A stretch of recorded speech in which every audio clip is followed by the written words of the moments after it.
ഒമാനിൽ വൻ ജുവലറി കവർച്ച. ജുവലറി കുത്തി തുറന്ന 23 കോടിയിലധികം രൂപ വില വരുന്ന സ്വർണം കവർന്നെടുത്തു. സംഭവത്തിൽ ടൂറിസ്റ്റ് വിസയിലെത്തിയ 2 യൂറോപ്യൻ വിനോദസഞ്ചാരികളാണ് ഇപ്പോൾ പിടിയിലായത്. ഒമാനിൽ നിന്ന് ബിനു എസ് കൊട്ടാരക്കര ടെലിഫോൺ വിളിച്ചിരുന്നു. Binu, good morning. ബിനു, വിശദാംശങ്ങൾ എന്തൊക്കെയാണ്? Good morning SKN. Good morning. 23 കോടിയിലധികം ഇന്ത്യൻ രൂപ മോഷ്ടിച്ച കേസിലാണ് യൂറോപ്യൻ പൗരത്വമുള്ള 2 വിനോദസഞ്ചാരികളെ റോയൽ ഒമാൻ പോലീസ് അറസ്റ്റ് ചെയ്തിരിക്കുന്നത്. ടൂറിസ്റ്റ് വിസയിലാണ് പ്രതികൾ ഒമാനിലേക്ക് എത്തിയത്.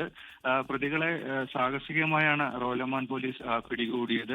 മസ്കത്തിലെ ഗൂബ്ര പ്രദേശത്ത് നിരവധി ജ്വല്ലറി ഷോപ്പുകൾക്ക് സമീപത്ത് ഒരു ഹോട്ടലിൽ താമസിക്കുകയും ഇവിടെ നിന്ന് സ്ഥലവും കവർച്ചാ സംഘം ആസൂത്രണം ചെയ്യുകയായിരുന്നെന്നും പോലീസ് അറിയിച്ചു.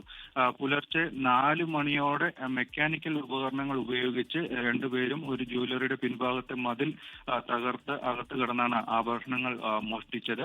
വലിയ അളവിൽ ആഭരണങ്ങൾ മോഷ്ടിച്ചതായും ഒരു സേഫ് ലോക്കർ ബലമായി തുറക്കുകയും അതിൽ നിന്ന് പണം എടുക്കുകയും ചെയ്തതായും പോലീസ് അറിയിച്ചിട്ടുണ്ട്.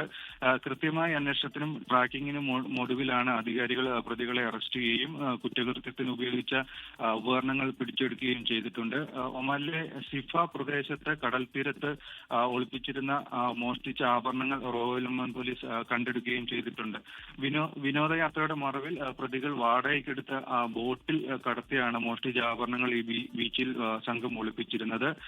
1 മില്യൺ ഒമാനി റിയാലോളം വരുന്ന ആഭരണവും പണവുമാണ് ഇവർ കവർച്ച നടത്തിയത്. ടൂറിസ്റ്റ് വിസയിലെത്തിയ മോഷ്ടാക്കൾ സ്വർണം ഒളിപ്പിച്ച് നാട്ടിലേക്ക് കടക്കാനായിരുന്നു പദ്ധതിയെന്നും റോയൽ ഒമാൻ പോലീസ് പറഞ്ഞിട്ടുണ്ട്. പ്രതികൾക്കെതിരായുള്ള നിയമ നടപടികൾ പുരോഗമിക്കുകയാണെന്നും റോയൽ ഒമാൻ പോലീസ് വ്യക്തമാക്കിയിട്ടുണ്ട്. Thank you. Binu S Kottarakkara ഒമാനിൽ നിന്നാണ് ബിനു നമുക്കൊപ്പം ചേർന്നത്. ലോകത്തെവിടെയായാലും ഏത് സമയത്തും 24 വാർത്തകളും ഓഗ്മെന്റഡ് റിയാലിറ്റി പാക്കേജുകളും എക്സ്പ്ലെയിനറുകളും വിശദമായി കാണാൻ ഞങ്ങളുടെ യൂട്യൂബ് ചാനൽ നിങ്ങൾക്ക് സബ്സ്ക്രൈബ് ചെയ്യാം.